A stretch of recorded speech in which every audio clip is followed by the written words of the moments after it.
Hi friends, இன்னைக்கு நம்ம ஆபகுக் புத்தகத்தை குறித்து பார்க்க போறோம்.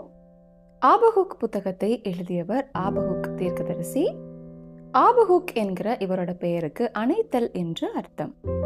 இவர் கிமு 7ஆம் நூற்றாண்டுல வாழ்ந்த தீர்க்கதரிசி. இவர் எரேமியா, எசேக்கியேல், தானியேல், செப்பனியா போன்ற தீர்க்கதரிசிகளோட சமகாலத்தவர். யூதாவின் ராஜா யோசியாவோட நாட்கள்ல அவர் நிறைய ஆவிக்குரிய சீர்திருத்தங்களை கொண்டு வந்தார். அவர் அவரோட முன்னோர்கள் உண்டாக்கின எல்லா விக்கிரகங்களையும் இடித்து போட்டு ஜனங்களை கர்த்தருக்குள்ளாடி நல்வழிப்படுத்தினார். ஆனா அவர் இறந்ததுக்கு அப்புறம் யூதா ஜனங்கள் திரும்பவும் விக்கிரகங்களை வணங்கி பாவ வழிகள்ல நடக்க ஆரம்பித்தாங்க. தேசத்துல நீதியே இல்லாம கொள்ளைகளும் கொடுமைகளும் நிறைந்து காணப்பட்டது. இப்படி ஜனங்கள் ரொம்ப துன்மார்க்கமான வழிகள்ல நடந்து கொண்டிருக்கிறதால ஆபகுக் தீர்க்கதரிசி கர்த்தரை பார்த்து, யூதா ஜனங்கள் இவ்வளவு மோசமா வாழ்ந்து கொண்டிருக்கும் போது கர்த்தர் ஏன் இதை குறித்து ஏதோ செய்யலன்னு சொல்லி முறையிடுறார். அதுக்கு கர்த்தர் ஆபகுக் தீர்க்கதரிசியை பார்த்து, யூதா ஜனங்களோட பாவங்களினால நான் நிச்சயமா அவங்கள தண்டிப்பேன். இதோ நான் அவங்கள தண்டிக்க பாபிலோனியர்களை எழுப்புவேன். அவங்க ரொம்ப பயங்கரமானவங்க. அவங்களோட குதிரைகள் சிறுத்தையை விட வேகமாய் செல்லும். அவங்க யூதா ஜனங்களை கழுகுகளை போல வேகமாய் பறந்து வந்து தாக்குவாங்க. அவங்க யூதா ஜனங்களுக்கு கொடுமை செய்ய வந்து கடற்கரை மணலை போல நிறைய ஜனங்களை சிறைப்பிடித்துட்டு போவாங்கன்னு சொல்றார். இதை கேட்ட உடனே ஆபகுக் தீர்க்கதரிசி இன்னும் அதிர்ச்சி அடைகிறார்.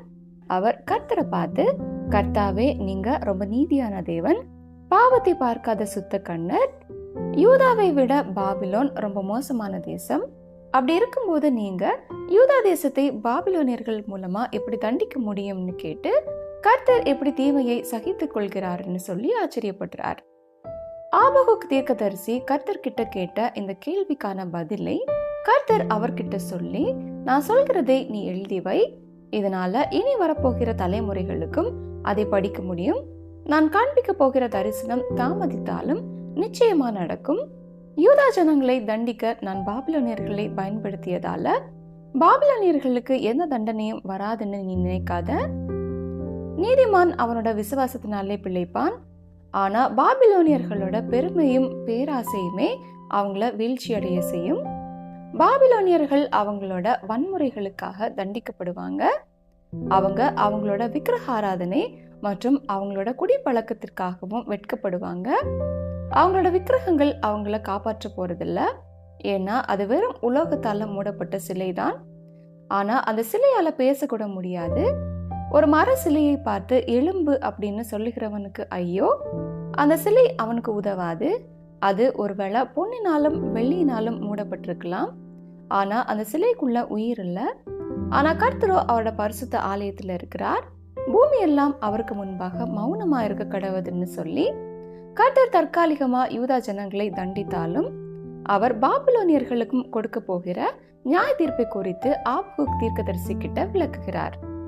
அப்போ கர்த்தருடைய வல்லமையையும் அனாதி ஞானத்தையும் புரிந்து கொண்ட ஆபகுக் தீர்க்கதரிசி கர்த்தர் முற்காலத்துல எப்படி இஸ்ரவேல் ஜனங்களை வழிநடத்தினார் என்கிறதையும், கர்த்தர் எப்படி பார்வோனின் சேனையை கடலிலே தள்ளி போட்டு ஜனங்களை தப்புவித்தார் என்கிறதையும் நினைவு கூர்ந்து, கர்த்தர் அதே வல்லமையான காரியங்களை நிகழ்காலத்திலையும் எதிர்காலத்திலையும் கூட செய்ய வல்லவராய் இருக்கிறார்னு புரிந்து கொண்டு அவரோட அனாதி ஞானத்துக்கும் வல்லமைக்கும் முன்பாக அவரோட பலவீனத்தையும் தாழ்வு நிலையையும் கூட உணர்ந்து கொள்கிறார்.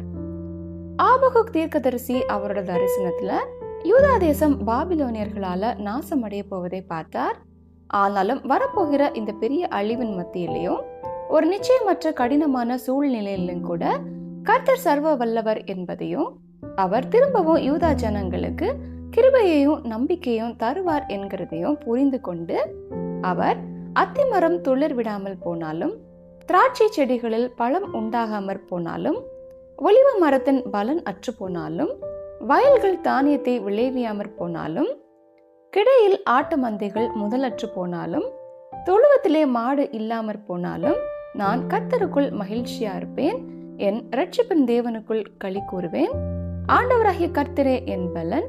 அவர் என் கால்களை மான் கால்களை போலாக்கி உயரமான ஸ்தலங்களிலே என்னை நடக்க பண்ணுவார்னு சொல்லி அவர் கர்த்தர் மேல வைத்திருக்கிற நம்பிக்கையை வெளிப்படுத்தி கர்த்தரை பாடி துதிக்கிறார். ஓகே ஃப்ரெண்ட்ஸ், மீண்டும் அடுத்த பைபிள் ஸ்டோரியில் சந்திக்கலாம். Bye friends.